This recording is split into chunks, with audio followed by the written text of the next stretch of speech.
วัสดีค่ะทุกคน วันนี้เมนูแนะนำคือขาหมูค่ะ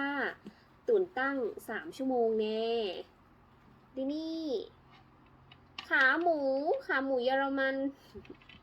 ไม่ได้ยากนะ และนี่คือน้ำพริกนะคะ น้ำพริกของเราทำเองหมดเลยในอนาคตเผื่อเปิดร้านซอฟไว้ก่อน ทุกคนมาเดี๋ยวใส่ถุงมือก่อน ช่วงนี้ขยันนะขยันทำกับข้าว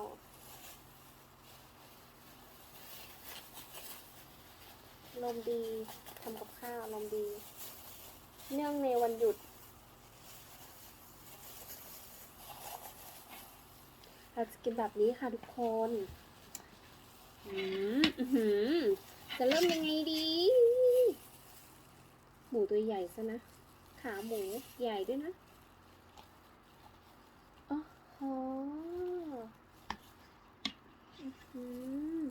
นี่เราว่าเราจะหั่นทุกคนเราว่าเราจะหั่นเป็นชิ้นๆก่อนนะไม่งั้นเราก็แบบเดี๋ยวมันจะแบบว่าใหญ่ไปใช่ไหมเราจะหั่นให้มันเล็กลง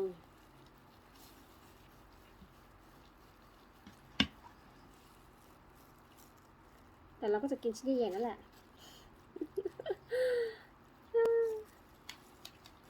ทุกคนดูน่ากินไหมเราทำเองจริงๆนะเป็นสะใภ้บ้านไหนได้บ้างทำกับข้าวเป็นโอเคพอละเราคิดว่าแค่นี้น่าจะพอแล้วเราก็จะแบบว่าโอ้อันนี้ชิ้นใหญ่ไปโอ้ยร้อน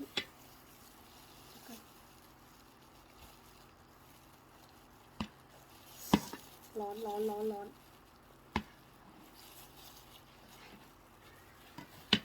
ชิ้นใหญ่มากนะทุกคนว้าวนี่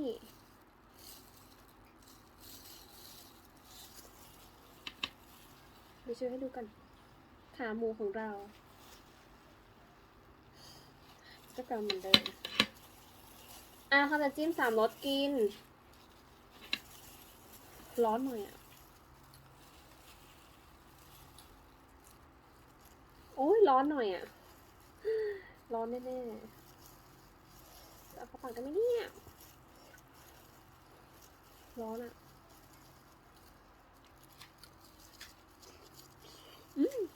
ร้อนทุกคนร้อน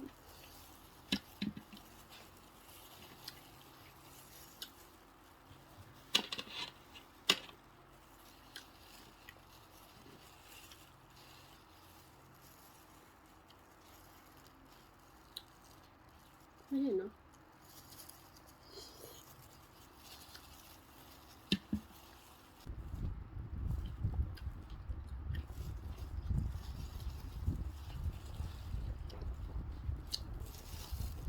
ไม่เห็นเนาะ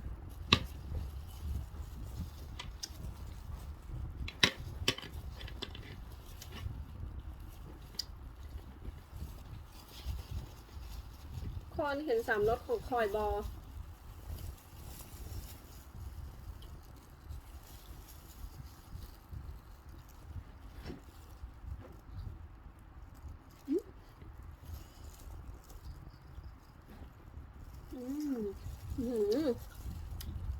ร้อน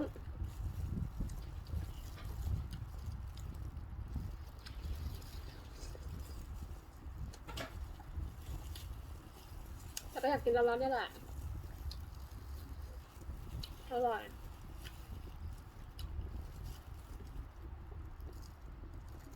กินกันกินไม่ได้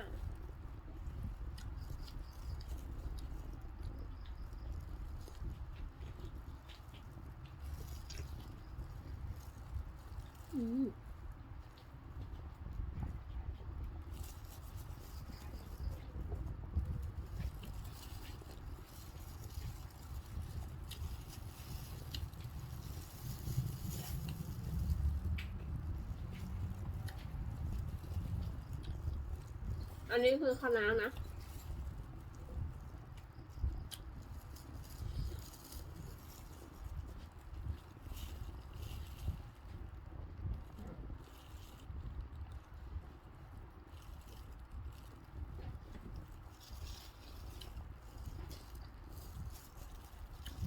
อย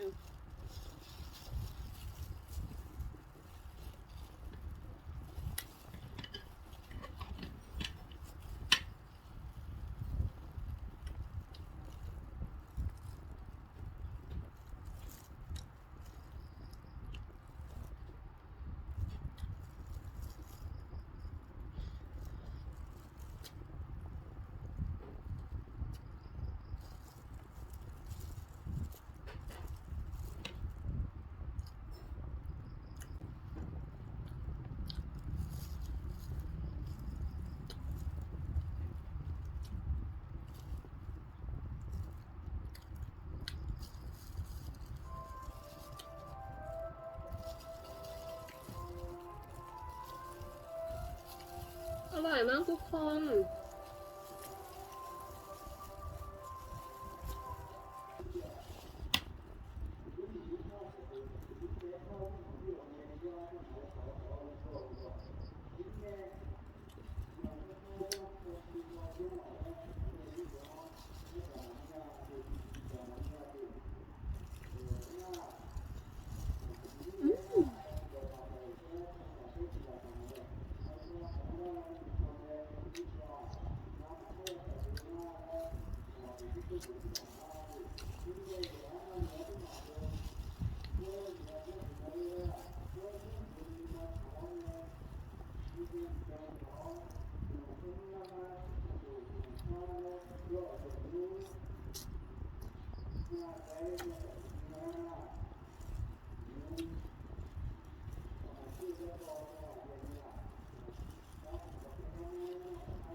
ทุกคน